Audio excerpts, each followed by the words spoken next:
문 열어. 지금 당장 문 열어줘. 그때 천장에 달린 스피커에서 은지의 차가운 목소리가 흘러나왔습니다. 어머니, 이제 그만 쉬세요. 70년 가까이 고생 많으셨잖아요. 이제 편안하게 가시면 되죠. 은지야, 제발 나 좀 살려줘. 내가 뭘 잘못했니? 내가 뭘 그렇게 잘못했다고 이러는 거야? 5억이에요, 어머니. 보험금이 5억이라고요. 그 돈이면 우리 가족이 새로 시작할 수 있어요. 가게 빚도 다 갚을 수 있다고요. 제 목소리는 두꺼운 철문에 부딪혀 공허하게 메아리쳤습니다. 주먹으로 문을 두드렸지만 꿈쩍도 하지 않았습니다. 이미 피부가 얼어붙기 시작해서 손으로 문을 칠 때마다 살같이 찢어지는 듯한 고통이 밀려왔죠. 심장에서 먼 손끝 발끝부터 감각이 사라지기 시작했습니다. 냉동창고 문이 잠기는 소리가 제 등골을 서늘하게 만들었습니다. 영하 40도의 차가운 공기가 폐를 찌르듯 들어왔고 숨을 쉴 때마다 하얀 김이 나왔습니다. 손끝부터 시작된 마비감이 점점 온몸으로 퍼져나갔습니다. 눈물이 흘렀지만 곧바로 얼어붙어 뺨에 달라붙었습니다. 의지와는 상관없이 온몸이 부들부들 떨렸고 치아가 딱딱 부딪히는 소리가 냉동고 안에 울렸습니다. 5억. 겨우 5억 때문에 사람을 죽이려 한다고? 10년 동안 같이 살았던 시어머니를 냉동고에 가둬서 얼려 죽이려 한다고? 어차피 얼마 못 사실 거잖아요. 72살이면 충분히 사셨죠. 그리고 어머니가 우리한테 해준 게 뭐가 있어요? 돈 한 푼 없으면서 얹혀 살기만 했잖아요. 은지의 목소리에는 일말의 죄책감도 없었습니다. 마치 쓸모없는 물건을 버리듯 당연하다는 투였습니다. CCTV는 다 껐어요. 장부도 조작했고요. 어머니가 혼자 들어가서 물건 찾다가 문이 고장나서 갇힌 걸로 될 거예요. 새벽에 발견되면 이미 늦을 거고요. 온몸에서 힘이 빠져나갔습니다. 무릎이 꺾이면서 차가운 바닥에 주저앉았습니다. 영하 40도의 콘크리트 바닥이 제 뼈까지 얼려버리는 것 같았습니다. 하지만 그때 제 왼쪽 손목에서 희미한 진동이 느껴졌습니다. 3일 전 왠지 불안한 예감이 들어서 몰래 구입했던 최신형 스마트워치, 떨리는 손가락으로 간신히 감각이 거의 없어진 손끝으로 긴급 SOS 버튼, 마지막 힘을 짜내서 버튼을 길게 눌렀습니다. GPS 위치가 자동으로 전송되었다는 화면이 나오고 진동이 느껴졌습니다. 과연 누군가 제 신호를 받고 와줄까요? 아니면 이대로 얼어 죽을까요? 의식이 점점 흐려졌습니다. 은지야, 너는 모르겠지. 내가 누구인지, 그리고 내가 지금 무슨 짓을 하고 있는지. 눈꺼풀이 무거워지고 시야가 하얗게 변해갔습니다. 추위를 넘어서 이제는 따뜻함마저 느껴지기 시작했습니다. 동사 직전에 느낀다는 그 따뜻함인가 봅니다. 구독과 좋아요를 눌러주세요. 그래야 저도 이야기할 힘이 납니다. 시간을 3개월 전으로 되돌려 보겠습니다. 저는 김정숙, 올해 69세입니다. 남편 영수가 세상을 떠난 지 5년째 되는 해였습니다. 겉으로 보기엔 그저 평범한 할머니, 아들 정민이네 집에 얹혀 살며 며느리 정육점이를 돕는 무력한 시어머니였죠. 하지만 아무도 몰랐습니다. 저는 평범하고 무기력한 할머니가 아니라는 것을요. 왜 숨겼냐고요? 젊었을 때는 그저 평범한 사랑을 하고 싶었습니다. 평범하고 소박하게 한 남자의 아내로, 한 아이의 어머니로 살고 싶었던 겁니다. 그래서 아버지 몰래 영수와 결혼했고 평생 정체를 숨기며 살았습니다. 영수는 끝까지 제 정체를 몰랐습니다. 그저 저를 고아 출신 평범한 여자로만 알고 있었죠. 그렇게 40년을 함께 살았고 영수가 암으로 세상을 떠날 때까지도 비밀을 지켰습니다. 하지만 영수가 떠나고 나서 모든 게 달라졌습니다. 새벽 3시 30분. 어머니, 일어나세요. 오늘도 고기 손질하셔야죠. 며느리 은지의 날카로운 목소리가 제 잠을 깨웠습니다. 추운 겨울 새벽 난방도 제대로 안 되는 방에서 일어나는 건 고역이었습니다. 지금 나간다. 대답하자 은지는 문을 벌컥 열고 들어왔습니다. 빨리 나오세요. 오늘 특별 주문 엄청 많이 들어왔어요. 꾸물거리면 장사 망쳐요. 은지의 눈빛은 차가웠습니다. 시어머니를 보는 눈이 아니라 그저 공짜로 부려먹는 노동자로 보는 것 같았죠. 가게까지는 걸어서 5분 거리였습니다. 새벽 공기는 살을 애는 듯 차가웠고 제 낡은 패딩은 그 추위를 막기에는 역부족이었습니다. 정육점 작업장의 온도는 영하 2도. 거대한 소고기 덩어리들이 천장에 매달려 있었고 작업대 위에는 오늘 손질해야 할 고기가 산더미처럼 쌓여 있었습니다. 어머니, 오늘 안심 200근, 등심 150근, 갈비 100근 손질해야 해요. 아침 8시까지 다 끝내야 하니까 빨리 하세요. 은지는 명령만 하고는 석유 난로가 켜진 따뜻한 사무실로 들어가 버렸습니다. 저는 차가운 작업장에서 홀로 칼을 들었습니다. 30kg짜리 소고기 덩어리를 들어 올릴 때마다 허리가 끊어질 듯 아팠습니다. 손은 추위에 감각이 없어졌고 칼을 쥐는데 손에 힘이 잘 들어가지 않았습니다. 그래도 참았습니다. 아니, 참는 척했습니다. 사실 저는 매일 이 순간들을 기록하고 있었습니다. 작업복 안쪽에 숨겨둔 초소형 녹음기로 모든 것을 녹음하고 있었죠. 언젠가 필요할 날이 올 것 같아서요. 오전 7시 첫 손님이 들어왔습니다. 아이고 어머니, 오늘도 일찍 나오셨네요. 동네에서 식당을 운영하는 박 사장님이었습니다. 40대 후반의 인상 좋은 아저씨로 항상 저를 안쓰럽게 봐주는 몇 안 되는 사람이었습니다. 어서 오세요, 박 사장님. 오늘은 등심이 좋은 거 있어요.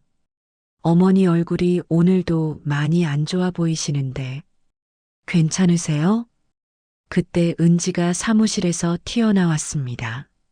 아유, 박 사장님. 우리 어머니 걱정은 마세요. 팔팔하셔서 100살까지 사실 분이에요. 그쵸, 어머니? 은지의 눈빛이 날카로웠습니다.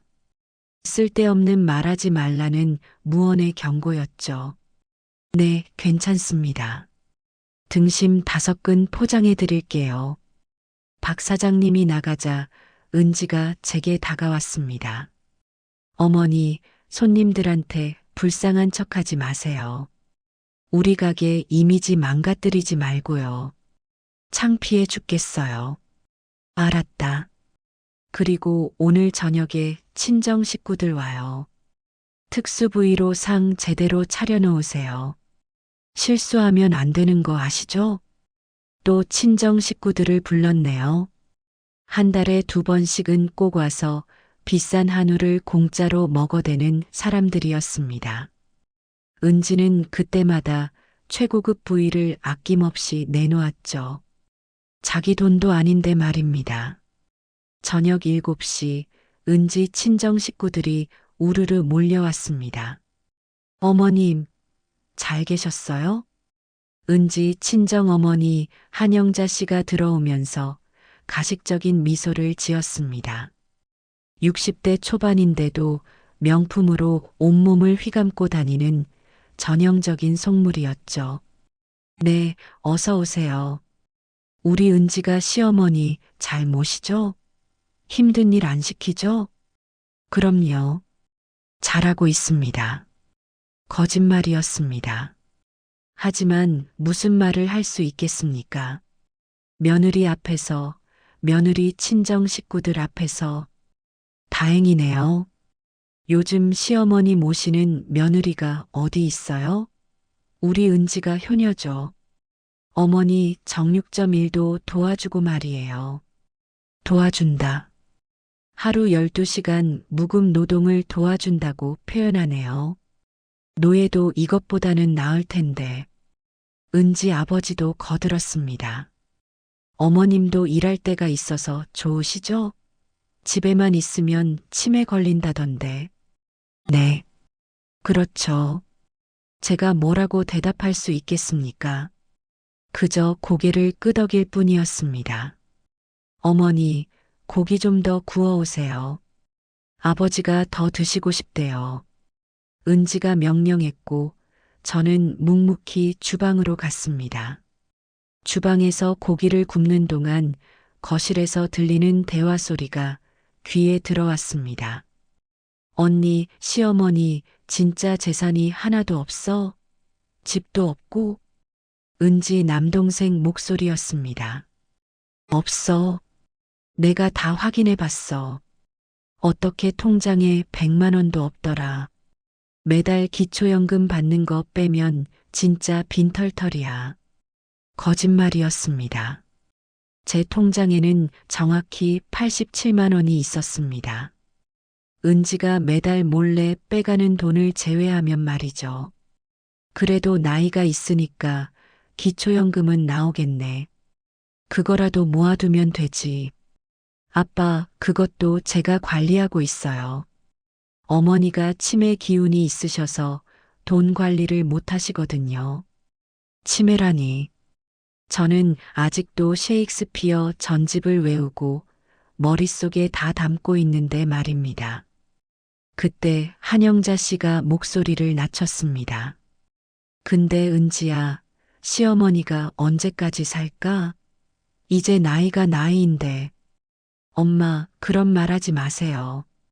아직 팔팔하셔서 10년은 더 사실 것 같아요. 10년? 그럼 큰일인데. 너희도 나이 들어가는데 언제까지 모실 거야? 그러게요. 그래서 요즘 요양원 알아보고 있어요. 요양원? 돈이 많이 들 텐데. 그건 방법이 있어요. 은지의 목소리가 더욱 낮아졌습니다. 하지만 조용한 집에서는 다 들렸습니다. 무슨 방법? 그냥 보험 같은 거요. 보험? 무슨 보험? 그때 제가 고기를 들고 거실로 나왔습니다. 대화가 뚝 끊겼습니다. 여기 고기 더 구워왔어요. 아이고, 어머님 수고하셨어요. 한영자 씨가 급하게 표정을 바꿨습니다. 이놈의 집구석은 뭔 놈의 밥을 한밤중까지 먹는지. 저녁 식사는 밤 11시까지 이어졌습니다. 산더미 같은 설거지는 당연히 제 몫이었고요. 어머니, 설거지를 하고 있는데 은지가 뒤에서 불렀습니다. 왜? 혹시 어머니 재산 숨겨둔 거 없으시죠? 무슨 말이야 그게? 그냥요. 어떤 노인분들은 땅이나 건물 같은 거 숨겨두고 있다가 죽기 직전에 알려준다던데. 저는 돌아보지 않고 대답했습니다. 내가 가진 거라곤 이 늙은 몸뚱이 하나뿐이다. 정말이죠? 아버님이 남겨준 게 하나도 없어요? 영수가 뭘 남겼겠니? 평생 가게 하나 운영하다가 간 사람인데. 그래요. 그럼 됐어요. 은지가 실망한 듯 돌아섰습니다. 하지만 다시 멈춰서더니 말했습니다. 아, 그리고 어머니.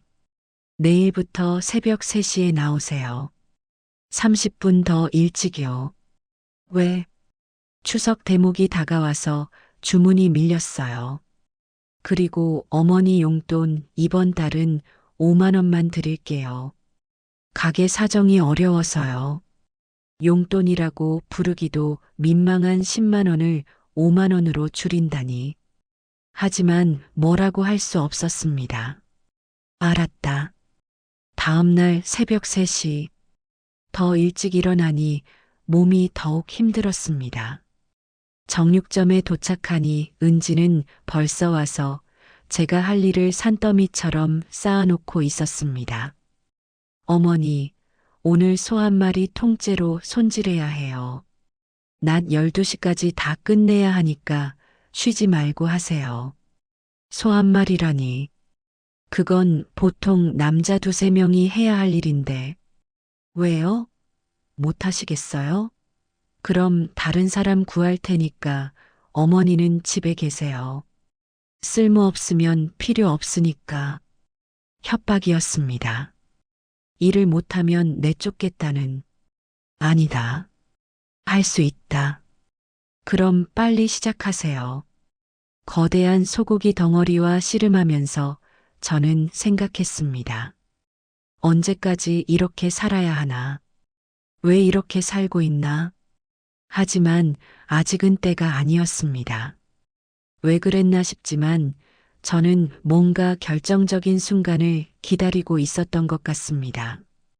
일주일 후 그 결정적인 순간이 왔습니다. 오후 3시경 은지가 누군가와 통화를 하고 있었습니다. 저는 창고에서 물건을 정리하는 척하며 귀를 기울였습니다. 네, 보험 설계사님. 맞아요. 시어머니 명의로 가입하는 거요. 심장이 쿵 내려앉았습니다. 생명보험 5억짜리요. 수익자는 당연히 저로 하고요. 네, 서류는 제가 알아서 준비할게요. 도장도 있고요. 도장? 제 도장을 훔쳐갔다는 말인가요? 네, 면책 기간만 지나면 사고사도 보장되는 거 맞죠? 알겠습니다. 그럼 이번 주 안으로 가입하는 걸로 하겠습니다. 보험료는 제가 낼 거예요. 시어머니는 절대 모르게 해야 해요. 은지가 전화를 끊고 혼잣말을 했습니다. 5억이면 가게 빚 3억 다 갚고도 2억이나 남네. 그럼 새 출발할 수 있어.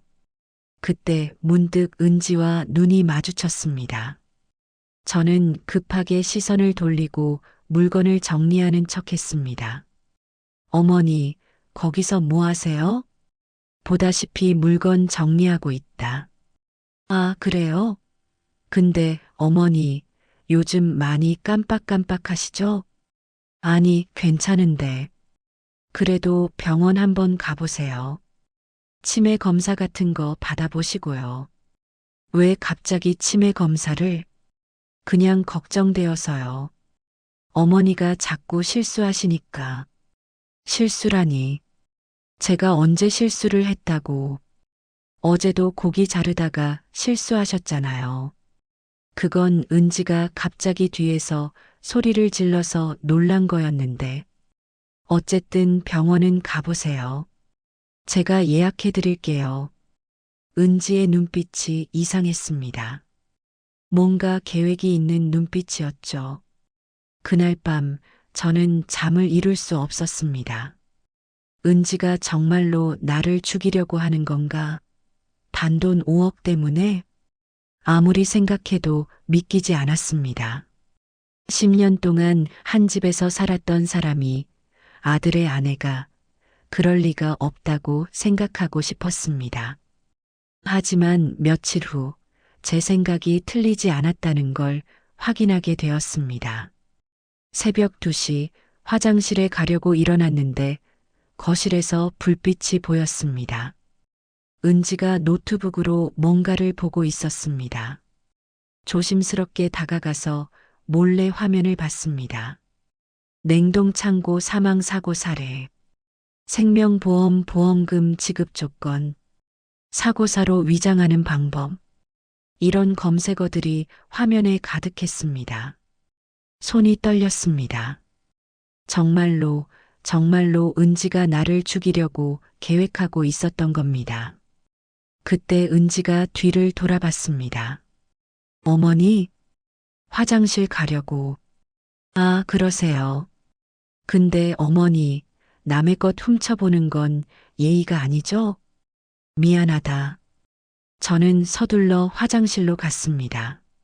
화장실에서 나와 방으로 돌아오는데 은지가 복도에 서 있었습니다. 어머니, 요즘 밤에 잘 안 주무시나 봐요? 잠이 안 와서. 나이 들면 그렇죠. 그러다가 어느 날 갑자기 쭉 잠들기도 하고요. 은지의 말에 등골이 서늘해졌습니다. 어머니, 내일 정육점 냉동고 청소 좀 해주세요. 곰팡이가 생긴 것 같아서요. 냉동고에 곰팡이가 어떻게 생기니? 그냥 확인차 들어가서 정리도 하고 구석구석 봐주세요. 제가 바쁠 것 같아서요. 알았다.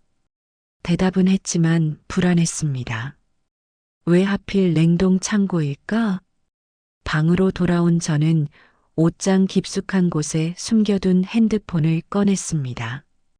은지는 제가 핸드폰이 없는 줄 알고 있었지만 사실 비상용으로 하나 숨겨두고 있었죠. 긴급으로 등록해둔 번호를 쳐다봤습니다. 지금 전화하면 모든 게 해결될 겁니다. 하지만 아직은 아니었습니다. 확실한 증거가 필요했습니다. 대신 다른 조치를 취했습니다. 온라인으로 최신형 스마트워치를 주문했습니다. 긴급 SOS 기능이 있는 모델로 새벽 특급 배송으로 선택했습니다. 그리고 작은 녹음기도 하나 더 주문했습니다. 5단에 숨길 수 있는 초소형으로 3일 후 운명의 날이 왔습니다. 어머니, 오늘 냉동창고 청소하는 거 잊지 않으셨죠? 은지의 목소리가 평소와 달랐습니다. 뭔가 기대하는 듯한, 흥분한 듯한 목소리였죠. 응, 알겠다. 그럼 저는 잠깐 은행 다녀올게요. 1시간쯤 걸릴 거예요. 은행? 평일 낮에 은행을 간다고? 네, 대출 관련해서 상담받아야 해서요. 어머니 혼자 냉동창고 청소 가능하시죠? 그래. 그럼 좀 부탁드려요. 은지가 나가자 저는 주머니 속 스마트워치를 확인했습니다. 배터리 100%, GPS 켜짐, 긴급 SOS 버튼 작동 확인. 그리고 작업복 안쪽에 숨긴 녹음기도 켰습니다. 냉동고 앞에 섰습니다. 거대한 철문이 불길하게 보였습니다. 문을 열고 들어갔습니다. 영하 40도의 차가운 공기가 폐를 찌르듯 들어왔습니다. 안은 생각보다 넓었습니다. 소 몇 마리도 거뜬히 들어갈 정도의 크기였죠. 천장에는 고기를 걸 수 있는 갈고리들이 옷걸이 봉 같은 레일 위에 달려 있었고 벽면에는 선반들이 있었습니다. 이제 막 청소를 시작하려는데 철컥 문이 닫히는 소리가 들렸습니다. 설마 문으로 달려가 손잡이를 돌려봤지만 열리지 않았습니다. 밖에서 잠근 겁니다. 은지야, 문 열어. 문이 잠겼어. 대답이 없었습니다. 최은지, 당장 문 열어. 그때 스피커에서 은지의 목소리가 들렸습니다. 어머니, 미안해요. 아니, 미안하지 않네요. 이 순간이 왔구나. 정말로 이 순간이. 은지야, 내가 지금 뭘 하는 건지 알고 있니? 물론 알죠. 저는 지금 우리 가족의 미래를 위한 일을 하고 있어요. 사람을 죽이는 게 미래를 위한 일이야? 어차피 오래 못 사실 거잖아요. 72살이면 충분히 사셨죠. 은지야, 제발. 한 번만 다시 생각해봐. 10년 동안 함께 살았잖아. 10년 동안 함께 산 게 아니라 10년 동안 부려먹은 거죠. 하루 12시간씩 일 시키고 용돈 10만 원 주면서요. 이제 그 값을 제대로 치르실 시간이에요. 온몸이 떨리기 시작했습니다. 추위 때문인지, 분노 때문인지, 공포 때문인지 알 수 없었습니다. 5억이면 돼요, 어머니.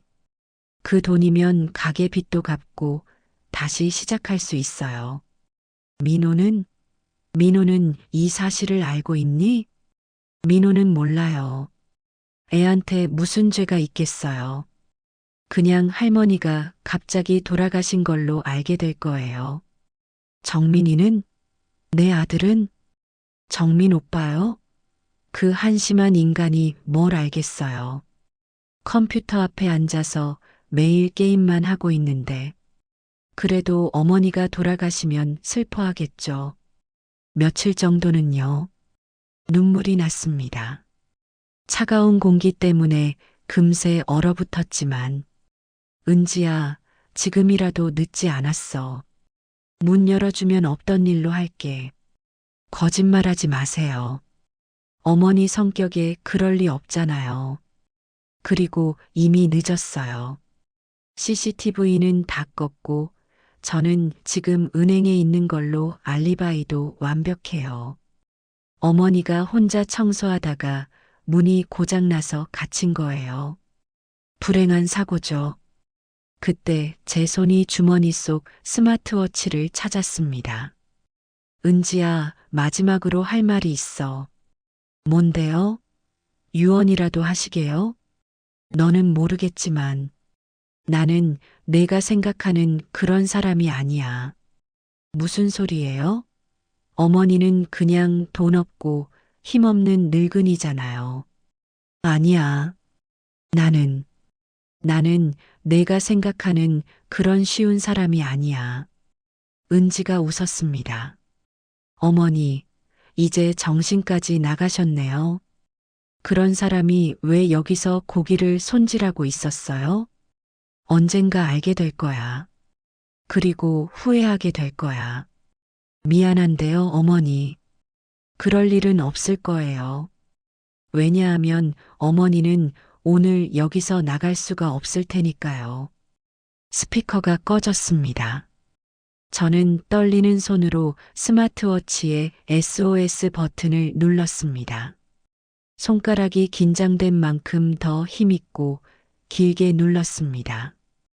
그리고 녹음기에 대고 작은 목소리로 말했습니다. 2024년 11월 23일 오후 2시 35분. 며느리 최은지가 나를 정육점 냉동고에 가뒀습니다. 생명보험금 5억을 노린 계획적 살인입니다. 나는 김정숙입니다. 추후 증거를 위해 이 녹음을 남깁니다. 시간이 지날수록 추위가 뼛속까지 파고들었습니다. 손발의 감각이 사라지고 숨쉬기가 힘들어졌습니다. 1시간이 지났는지 싶은데 이제는 시간 감각이 없어졌습니다. 의식이 흐릿해지기 시작했습니다. 그때 멀리서 사이렌 소리가 들렸습니다. 소리가 점점 커지면서 가까워지는 것 같습니다. 누군가 냉동고 문을 부수는 소리가 들렸습니다. 여기 있습니다. 빨리. 의식이 없어요. 119 구조대원들의 목소리가 들렸습니다. 체온이 29도까지 떨어졌습니다. 저체온증 쇼크 상태예요. 그 후의 일은 기억나지 않습니다. 그런데 제가 깨어났을 때 그곳은 일반 병원이 아니었습니다. 고급 병원의 VIP 특실, 그리고 제 곁에는 10년 만에 다시 만난 그분이 계셨습니다. 며느리 은지가 상상도 못한 일이 시작되려 하고 있었습니다. 의식을 되찾았을 때 제가 누워있던 곳은 일반 병원이 아니었습니다. 천장에 달린 샹들리에, 벽에 걸린 명화들, 통유리창 너머로 보이는 한강 전경. 여기는 하짐그룹이 운영하는 병원의 VIP 특실이었습니다. 정수가 그 목소리를 듣는 순간 심장이 멎는 줄 알았습니다. 아버지, 하짐그룹 회장 김재석. 제 아버지가 침대 옆에 앉아 계셨습니다. 10년 만에 재회였습니다. 미안하다. 내가 이런 일을 당할 줄 알았다면 진작 개입했어야 했는데. 아버지, 어떻게 여기에? 스마트워치 SOS 신호를 받자마자 비서실에서 연락이 왔다. 내가 직접 경찰청장에게 전화했고 구급 헬기까지 동원했지. 5분만 늦었으면 넌 정말로. 아버지의 눈가에 눈물이 고였습니다. 89세의 노회장이 눈물을 보이는 건 처음이었습니다. 왜 말하지 않았니? 왜 10년 동안 그런 학대를 받으면서도 연락하지 않았어? 제 선택이었어요. 평범하게 살고 싶었고, 평범? 하루 12시간씩 일하면서 월급도 한 푼 없이? 그게 평범이니? 저는 대답할 수 없었습니다. 정수가, 내가 조사한 자료를 보여줄 게 있다. 아버지가 태블릿을 건넸습니다. 화면에는 충격적인 내용들이 가득했습니다. 최은지 범죄 기록 하짐그룹 법무팀 조사 보고서, 2019년 3월 시어머니 명의 신용카드 도용 3,250만 원, 2019년 8월 시어머니 명의로 대부업체 대출 5천만 원, 2020년 2월 정육점 매출 횡령 시작, 월 평균 800만 원, 2020년 6월 시어머니 도장 위조, 은행 대출 2억 원, 2021년 4월 정육점 운영자금 횡령, 누적 3억 원, 2022년 1월 시어머니 통장에서 무단 인출 시작, 월 300만 원, 2022년 9월 시어머니 명의 추가 대출, 1억 5천만 원, 2023년 11월 생명보험세건 가입, 총 보험금 15억 원, 2024년 11월 살인미수. 이게 다 사실이에요? 그래. 우리 법무팀이 지난 일주일 동안 파헤친 거다. 은행 기록, 카드 내역, 보험 서류 다 확보했어. 저는 놀라서 말을 잇지 못했습니다. 제가 알고 있던 것보다 훨씬 더 많은 범죄를 저질렀던 겁니다. 그리고 이것도 봐라. 다음 페이지에는 더욱 충격적인 내용이 있었습니다. 최은지 불륜 및 마약 관련 조사. 2022년 3월부터 정육점 거래처 김모 사장과 부적절한 관계. 모텔 출입 187회 신용카드 및 CCTV 확인. 김모 사장으로부터 받은 금품 3억 2천만 원. 공동명의 차명계좌 3개 개설. 2023년 1월부터 마약류 투약 시작. 필로폰 투약. 거래처 강남 조직폭력배 연계. 투약 장소 정육점 사무실, 자택, 모텔. 모발 검사 결과 양성. 2023년 8월 남편 정민 명의로 추가보험 가입. 사망보험금 10억 원. 수익자 최은지. 아버지, 이건 정민이도 위험하다는 건가요? 그래. 내 며느리는 시어머니만이 아니라 남편까지 죽일 계획이었던 것 같다. 제 온몸에 소름이 돋았습니다. 그런데 정민이는 이 사실을 알고 있나요? 모르는 것 같더라. 법무팀이 조사해 보니 정민이는 그저 무능한 남편일 뿐이었어. 은지가 모든 걸 숨기고 진행했지. 불쌍한 정민이. 자기 아내가 자기 어머니를 죽이려 했고, 심지어 자기까지 죽이려 했다는 걸 알면 얼마나 충격받을까요? 그때 병실 문이 열렸습니다. 회장님, 최 변호사입니다. 하짐그룹 수석 법무팀장 최 변호사가 들어왔습니다. 최 변호사, 준비는 다 됐나? 네, 회장님. 모든 증거 확보 완료했습니다. 검찰청장과 경찰청장에게도 언질해둔 상태입니다. 좋아. 그런데 일단 기다려. 정수기가 원하는 대로 하자. 아버지가 제게 물었습니다. 정수가 어떻게 하고 싶니? 지금 당장 은지를 구속시킬 수도 있어. 저는 잠시 생각했습니다. 아버지, 조금만 기다려 주세요. 왜? 제가 직접 하고 싶어요. 10년 동안 당한 걸 제 방식대로 갚아주고 싶어요.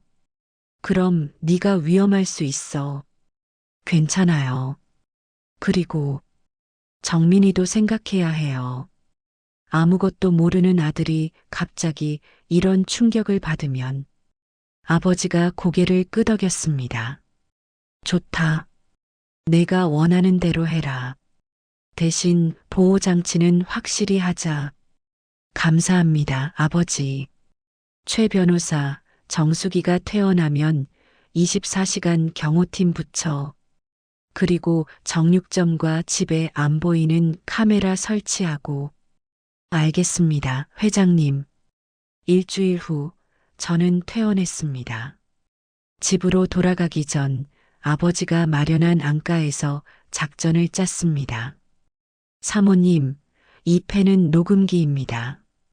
이 목걸이는 카메라고요.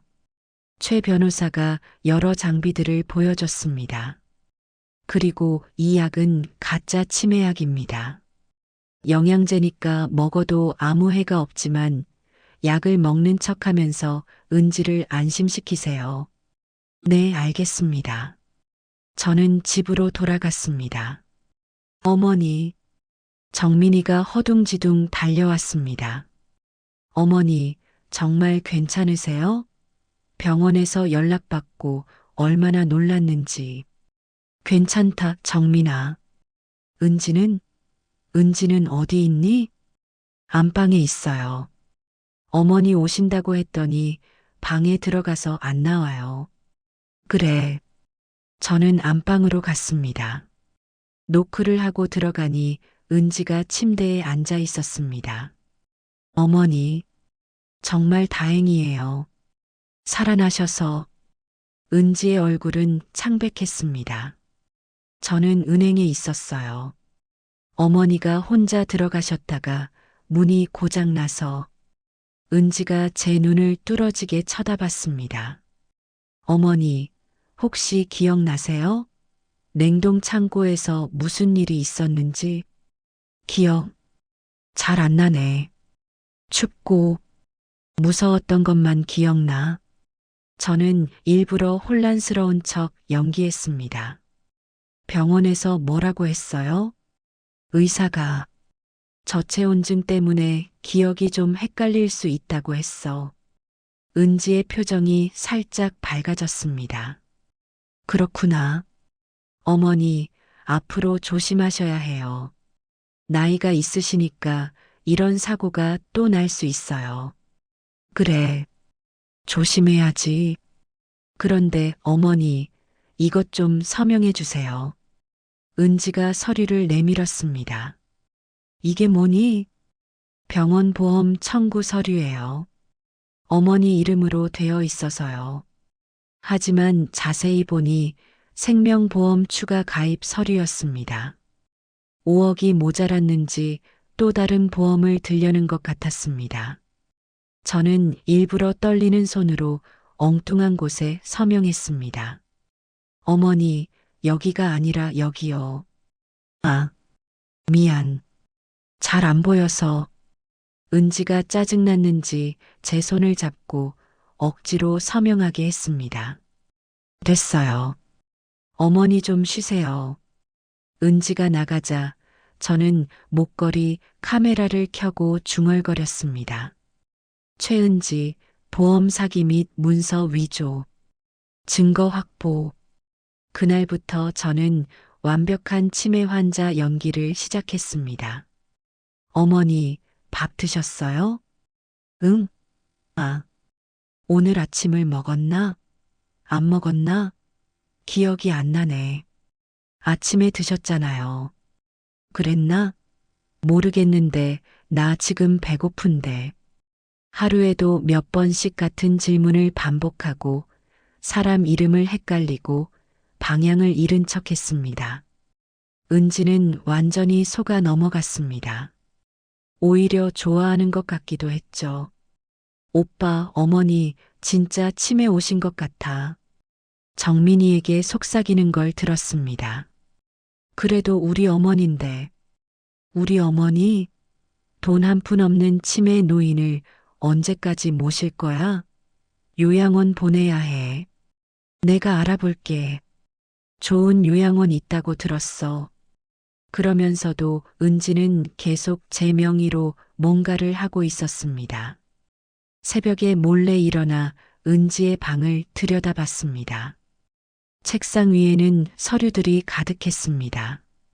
제 명의로 된 대출 서류들, 보험 서류들, 그리고 제 죽음을 가정한 계획서까지 핸드폰으로 모든 걸 찍었습니다.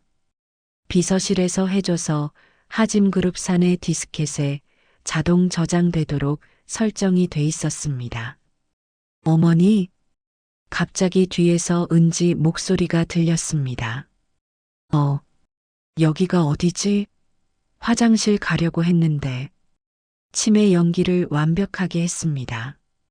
어머니, 화장실은 저쪽이에요. 제 방에는 들어오시면 안 돼요. 미안. 헷갈려서. 내가 화장실이 헷갈린 연기를 하자 은지는 오히려 기뻐하며 말했습니다. 정말 빨리 요양원 보내야겠네. 일주일 후 은지가 또 뭔가를 계획하는 걸 알게 되었습니다. 네, 의사 선생님. 치매 진단서만 있으면 되는 거죠? 전화 통화 내용을 몰래 들었습니다. 네, 돈은 충분히 드릴게요. 진짜 검사 없이도 진단서 발급 가능하시죠? 가짜 치매 진단서를 만들려는 것 같았습니다. 그럼 다음 주에 모시고 갈게요.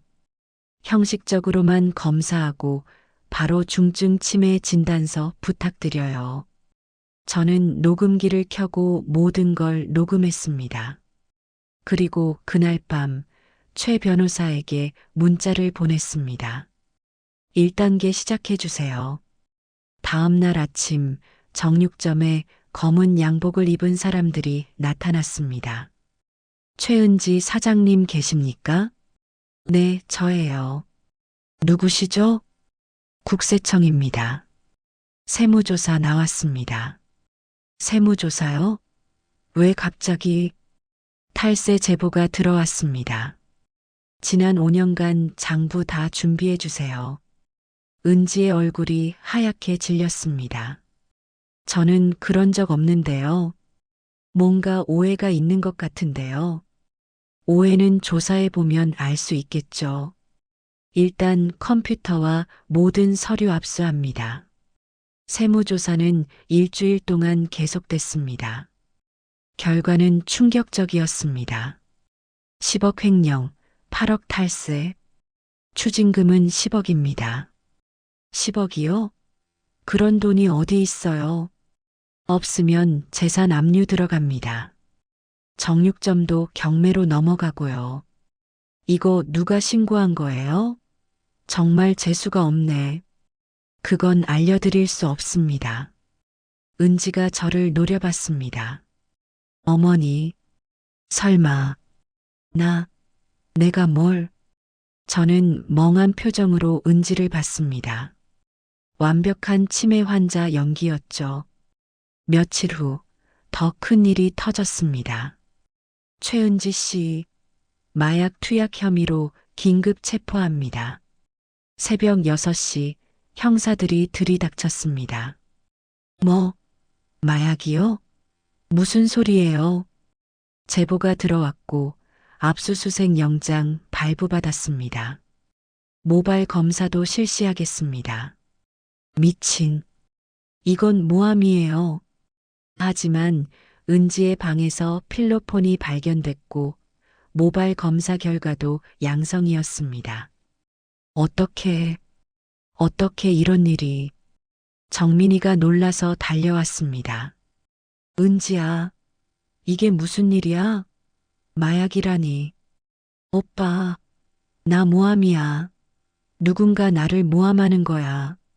하지만 증거는 너무 확실했습니다. 최은지, 당신을 마약류 관리에 관한 법률 위반 혐의로 체포합니다. 수갑이 채워졌습니다. 어머니, 어머니. 은지가 저를 불렀습니다.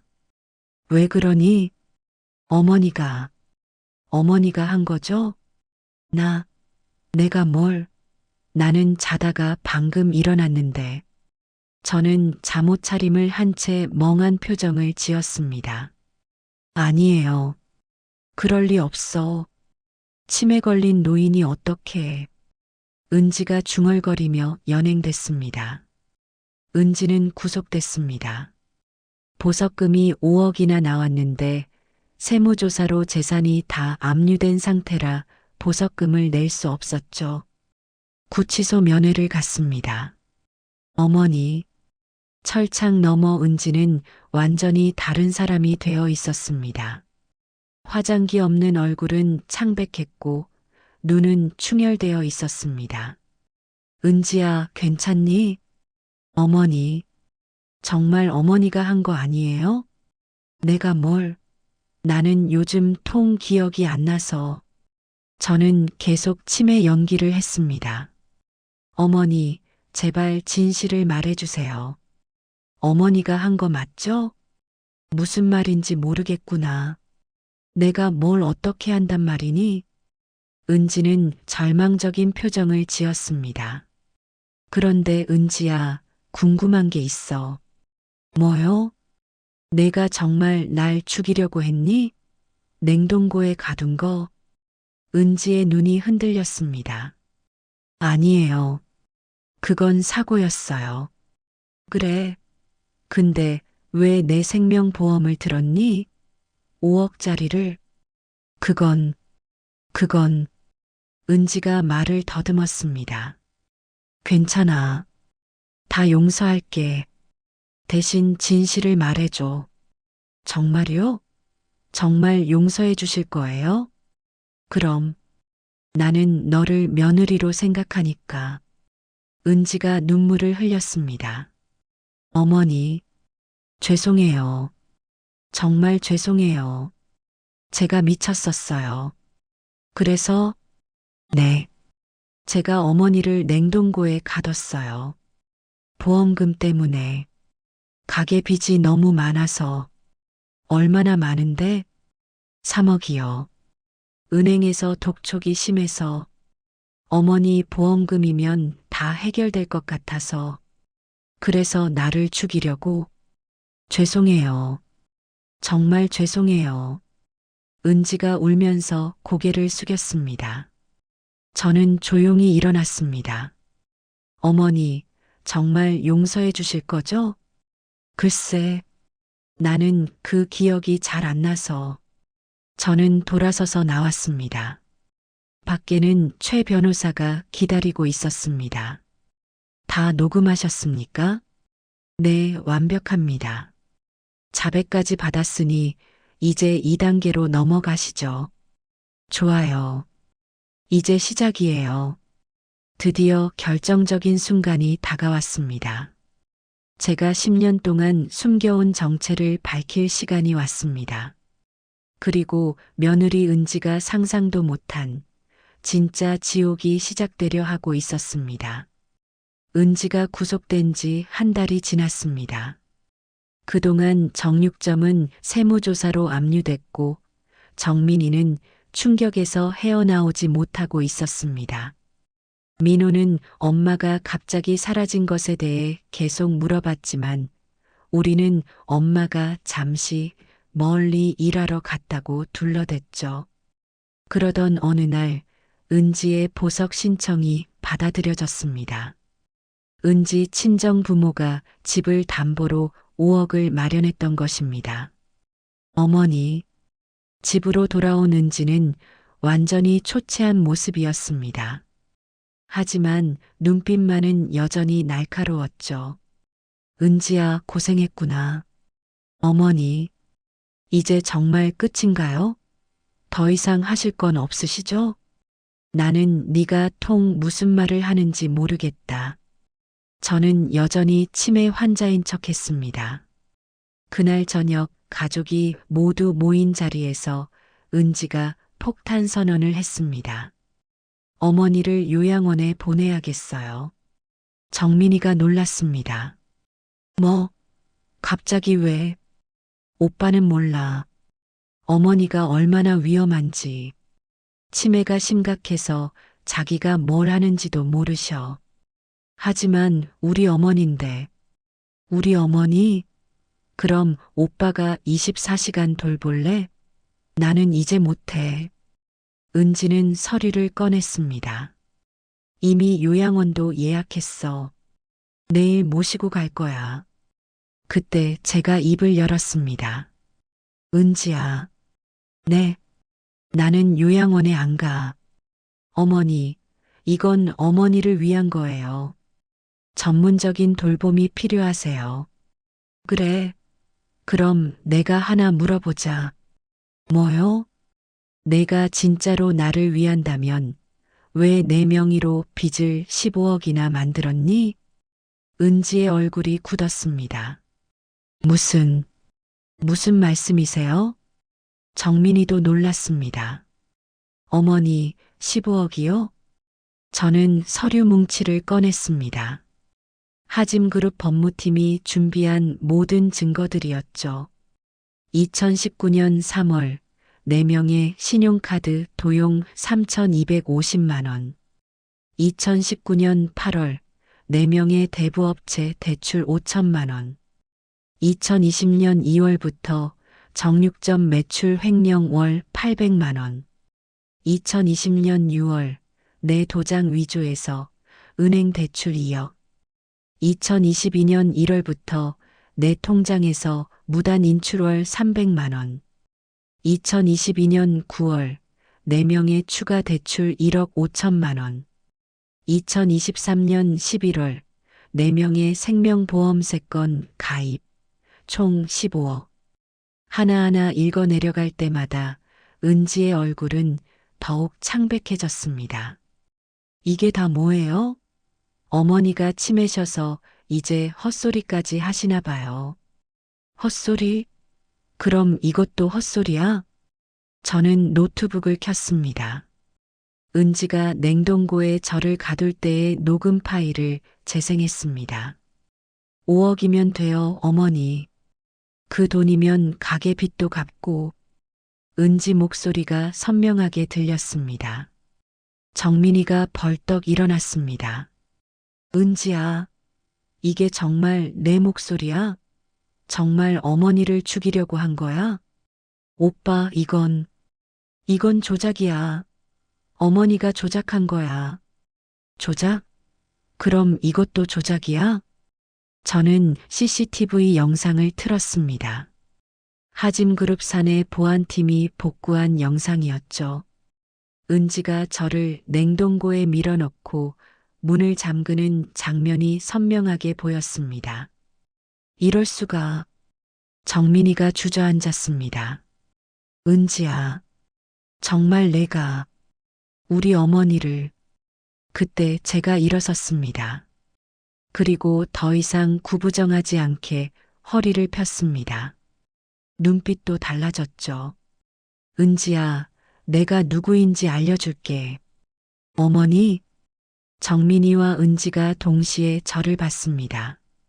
나는 하짐그룹 회장 김재석의 막내딸이야. 뭐라고요? 하짐그룹? 그 재벌 하짐그룹? 그래. 내 개인 재산만 3천억이 넘어. 하짐그룹 비상장 주식 15%도 가지고 있고. 말도 안 돼. 거짓말. 은지가 소리쳤습니다. 거짓말이라고? 그때 현관문이 열렸습니다. 실례합니다. 검은 양복을 입은 남자 10명이 들어왔습니다. 그리고 그 뒤로 아버지, 정민이가 놀라서 소리쳤습니다. 하짐그룹 회장 김재석, 제 아버지가 직접 오셨습니다. 정수가, 아버지, 10년 만이구나. 이제는 정말 집으로 돌아올 시간이 됐다. 아버지가 은지를 보셨습니다. 그래서 내가 그 며느리구나. 내 딸을 10년 동안 노예처럼 부리고 돈을 훔치고 급기야 죽이려고까지 한. 은지가 바닥에 주저앉았습니다. 회장님, 정말 회장님이세요? 그래, 나다. 그리고 넌 이제 끝이다. 최 변호사가 앞으로 나왔습니다. 최은지 씨, 당신을 사기, 횡령, 배임, 문서위조, 살인미수 혐의로 고소합니다. 여기 구속영장입니다. 뒤따라 들어온 경찰들이 은지에게 다가갔습니다. 아니, 안 돼. 이건 함정이야. 은지가 발악했습니다. 어머니가 날 속였어. 치매인 척하면서. 그래, 나는 조금 속였지 너처럼은 아니고. 왜 나한테 이런 짓을. 10년이야, 은지야. 10년 동안 내가 나한테 한 짓을 생각해봐. 은지가 울부짖었습니다. 돈이 그렇게 많으면서 왜 말 안 했어요? 알았으면 이런 짓 안 했을 텐데. 그게 바로 문제야. 돈이 있으면 잘 대하고 없으면 죽이려 하고. 그게 사람이야? 전 가난했어요. 가난해서 미칠 것 같았다고요. 가난? 내 돈으로 정육점 운영하면서 내 노동력으로 돈 벌면서. 경찰이 은지에게 수갑을 채웠습니다. 정민 오빠, 도와줘. 제발. 정민이는 고개를 돌렸습니다. 은지야, 어떻게 우리 어머니한테 그런 짓을 할 수 있어? 그것도 10년 동안? 오빠마저. 은지가 연행되면서 마지막으로 소리쳤습니다. 후회할 거예요. 다들 후회하게 될 거야. 하지만 아무도 대답하지 않았습니다. 은지가 연행된 후 저는 정민이와 마주 앉았습니다. 어머니, 정말 하짐그룹 회장님 딸이세요? 그래, 정민아. 미안하다. 너한테도 숨겼어. 왜 말씀 안 하셨어요? 평범하게 살고 싶었어. 돈이 아니라 정으로 맺어진 가족을 원했거든. 돈이 많으니까 돈만 보고 오는 사람들이 지긋지긋했지. 그런데 은지가. 그래. 은지는 날 돈으로만 봤지. 돈이 없으니까 죽여도 되는 존재로. 정민이가 눈물을 흘렸습니다. 죄송해요, 어머니. 제가 제대로 못 지켜드려서. 너도 몰랐잖아. 은지가 그렇게까지 악독한 줄. 그래도 제가 더 관심을 가졌어야 했는데. 아버지가 정민이를 바라봤습니다. 자네가 정민이군. 내 딸 아들이니 내 외손자네. 네. 안녕하세요, 할아버지. 정민이가 어색하게 인사했습니다. 자네도 하짐그룹에서 일했다던데? 네, 5년 전에 그만뒀습니다. 왜 그만뒀나? 그게 제가 능력이 부족해서. 아니야. 조사해보니 자네 아내가 압력을 넣었더군. 퇴사하고 정육점이나 하라고. 네. 은지가 자네 상사한테 뇌물 주고 자네를 괴롭히게 했어. 못 견디고 퇴사하게. 정민이가 충격을 받았습니다. 그럴 리가. 은지가 그런 짓까지. 아무튼 자네도 피해자야. 원한다면 하짐그룹에 복직시켜 주겠네. 정말요? 물론이지. 내 외손자인데. 그때 민호가 학교에서 돌아왔습니다. 할머니, 할아버지. 민호는 아무것도 모른 채 밝게 인사했습니다. 민호야, 아빠 엄마는 어디 있어요? 정민이가 민호를 안았습니다. 민호야, 엄마는 잠시 멀리 갔어. 언제 와요? 그건 모르겠다. 민호가 울기 시작했습니다. 할머니, 엄마 보고 싶어요. 저는 민호를 꼭 안아줬습니다. 민호야, 할머니가 있잖아. 할머니가 민호 지켜줄게. 정말요? 그럼 우리 민호 할머니가 절대 혼자 두지 않을 거야. 그때 아버지가 민호에게 다가왔습니다. 네가 민호구나. 나는 내 증조할아버지란다. 증조할아버지요? 그래. 그리고 너한테 줄 선물이 있어. 아버지가 서류를 꺼냈습니다. 민호 교육신탁기금. 대학까지 모든 학비와 유학 비용을 지원하는 거란다. 와, 정말요? 민호가 기뻐했습니다. 하지만 더 중요한 건 우리가 이제 진짜 가족이 되는 거야. 진짜 가족이요? 그래. 돈이 아니라 사랑으로 맺어진 가족. 일주일 후 은지의 첫 공판이 열렸습니다. 검사가 공소사실을 읽기 시작했습니다. 피고인 최은지는 2019년부터 2024년까지 5년간 시어머니 김정숙 씨를 상대로 총 15억 원 상당의 사기 및 횡령을 저질렀습니다. 은지는 고개를 숙이고 있었습니다. 또한 2024년 11월 23일 피해자를 영하 40도 냉동고에 감금하여 살해하려 한 살인미수 혐의도 있습니다. 방청석에는 많은 사람들이 있었습니다. 언론 기자들도 가득했죠. 하짐그룹 회장 딸 살인미수 사건이라니 전국적인 뉴스가 됐으니까요. 피고인 혐의 인정합니까? 은지의 변호사가 일어났습니다. 혐의 일부 인정합니다. 하지만 살인미수는 고의가 없었습니다. 고의가 없었다고요? 네, 단순한 감금이었을 뿐 살해 의도는 없었습니다. 그때 검사가 증거를 제시했습니다. 여기 피고인이 직접 작성한 계획서가 있습니다. 시어머니 사고사 계획이라는 제목입니다. 은지의 얼굴이 창백해졌습니다. 그리고 피고인이 가입한 생명보험 서류입니다.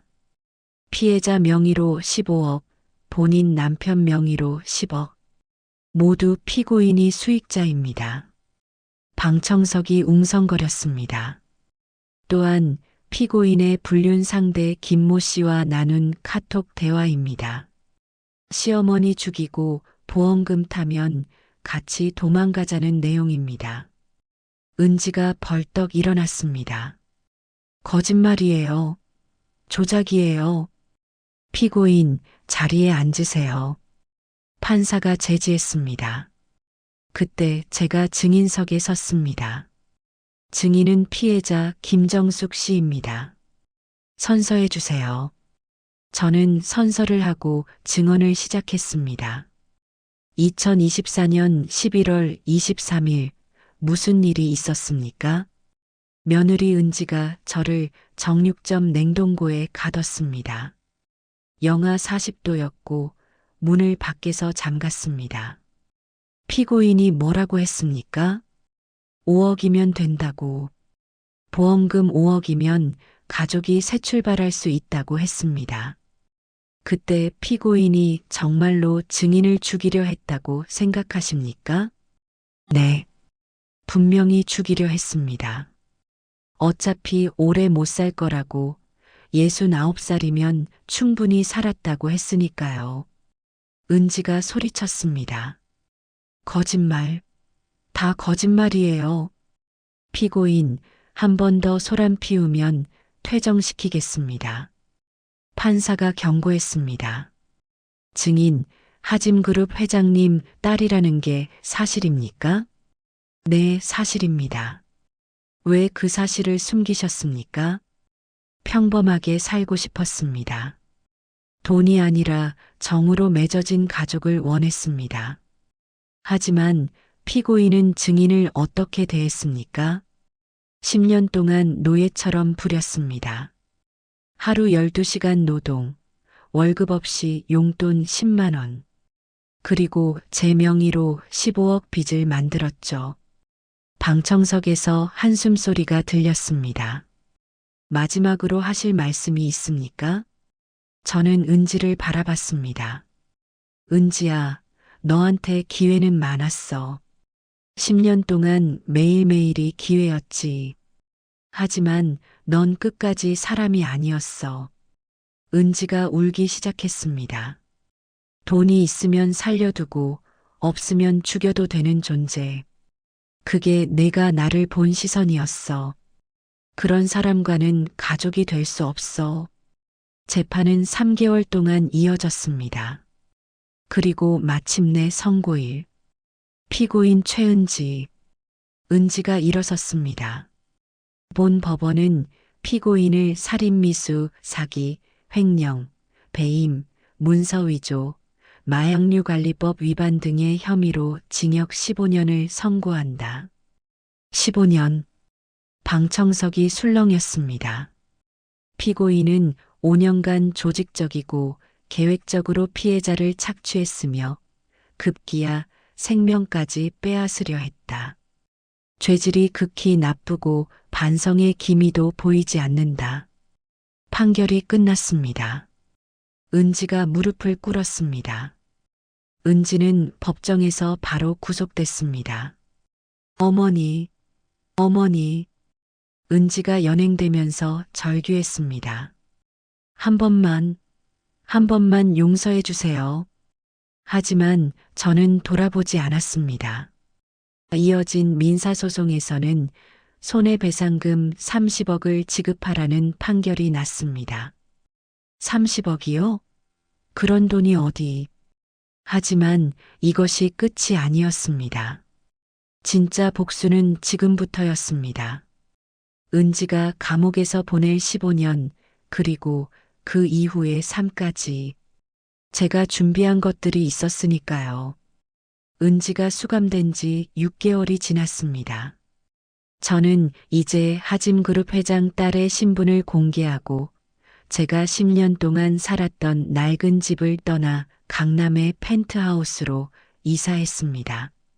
하지만 정민이와 민호는 계속 저와 함께 살고 있었죠. 할머니, 오늘 학교에서 발표했어요. 민호가 신나게 뛰어들어왔습니다. 무슨 발표?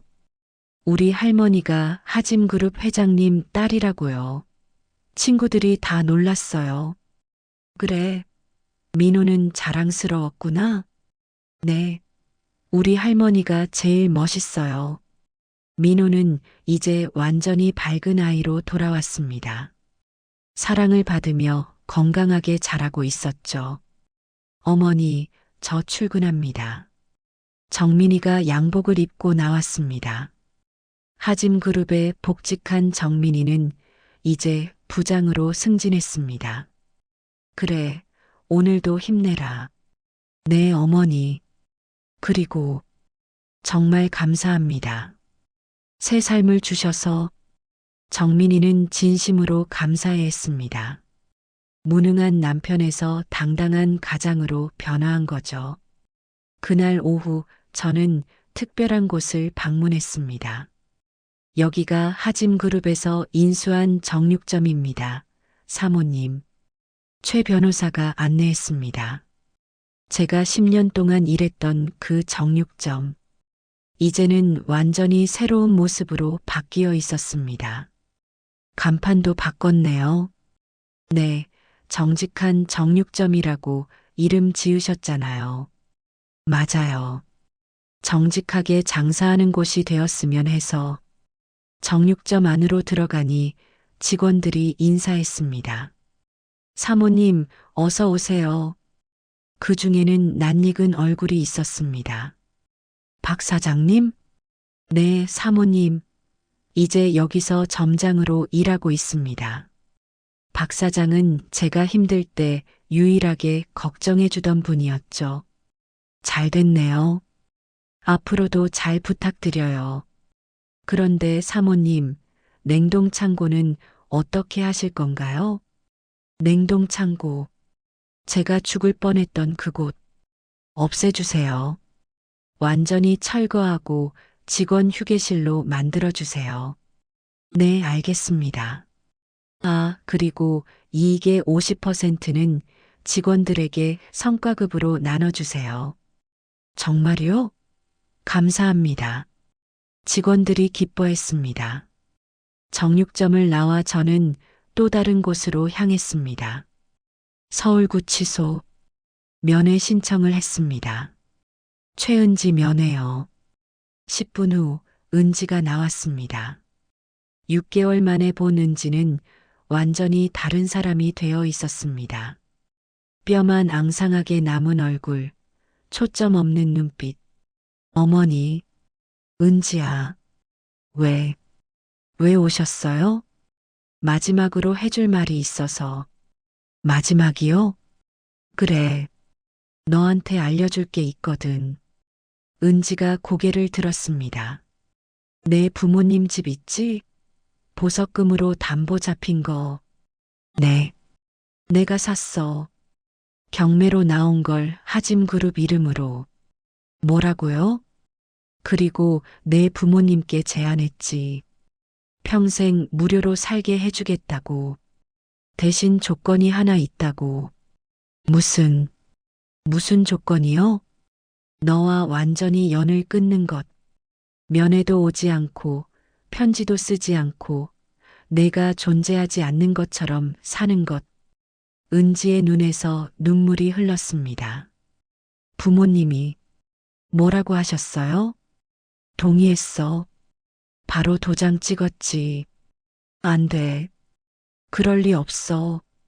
내 남동생도 마찬가지야. 취직시켜주겠다고 했더니 바로 누나 없는 사람처럼 굴더라. 은지가 흐느꼈습니다. 그리고 또 하나. 내 불륜 상대 김 사장 있지? 네. 그 사람도 구속됐어. 내가 마약 받은 루트 불었더라. 너 때문에 인생 망했다고 저주하던데. 은지가 완전히 무너졌습니다. 15년이야, 은지야. 내가 나온다고 해도 그때는 이미 50대 후반. 정과자, 가족도 없고, 돈도 없고, 갈 곳도 없는. 어머니, 제발, 한 번만 용서해 주세요. 용서? 내가 10년 동안 매일 용서했어. 내가 사람이 되길 바라면서. 하지만 넌 끝까지 사람이 아니었지. 저는 일어섰습니다. 이제 정말 끝이야. 다시는 안 올 거야. 어머니, 어머니. 은지가 울부짖었지만 저는 돌아보지 않았습니다. 구치소를 나오니 정민이와 민호가 기다리고 있었습니다. 어머니, 괜찮으세요? 응, 이제 정말 끝이야. 민호가 제 손을 잡았습니다. 할머니, 이제 우리 행복하게 살아요. 그래, 우리 민호. 할머니가 평생 지켜줄게. 차를 타고 집으로 가는 길, 정민이가 말했습니다. 어머니, 전 은지를 용서할 수 없어요. 어떻게 그런 짓을? 정민아, 증오하지는 마라. 그냥 잊어버려. 없었던 사람이라고 생각해. 네, 어머니. 그때 제 핸드폰이 울렸습니다. 네, 아버지. 정수가 오늘 저녁 같이 먹자. 민호도 데리고 와. 네, 알겠습니다. 뭐라고 하셨어요? 할아버지가 저녁같이 먹자고 하시네. 민호야, 증조 할아버지 만나러 가자. 네, 좋아요. 그날 저녁 하짐그룹 회장 자택에서 가족 모임이 있었습니다. 우리 민호 왔구나. 아버지가 민호를 안아주셨습니다. 증조 할아버지, 민호야 선물이 있단다. 뭐예요? 아버지가 서류를 꺼냈습니다. 민호 이름으로 된 하짐그룹 주식이야. 내가 성인이 되면 받을 수 있도록 신탁으로 만들었어. 와, 감사합니다. 정민이가 놀랐습니다. 아버지, 이건 너무 큰 선물인데요. 가족이니까. 우리가 진짜 가족이니까. 저는 이 광경을 보며 눈물이 났습니다. 10년 동안 가짜 가족에게 시달렸지만 이제야 진짜 가족을 찾은 것 같았습니다. 정수가, 네 아버지, 고생 많았다. 이제 편하게 살아. 남은 인생은 행복하게. 감사합니다, 아버지. 이어서 저는 김정숙 재단을 설립했습니다. 가정폭력과 경제적 착취를 당하는 노인들을 돕는 재단이었죠. 이사장님, 이번 달에만 300명이 도움을 요청했습니다. 비서가 보고했습니다. 모두 도와드려요. 법률 지원, 경제 지원, 주거 지원까지. 네, 알겠습니다. 제가 겪은 고통을 다른 사람들은 겪지 않았으면 하는 마음이었습니다. 할머니, 민호가 뛰어들어왔습니다. 이제 중학생이 된 민호는 키도 훌쩍 컸습니다. 민호야, 학교는 어땠어? 오늘 봉사활동 다녀왔어요.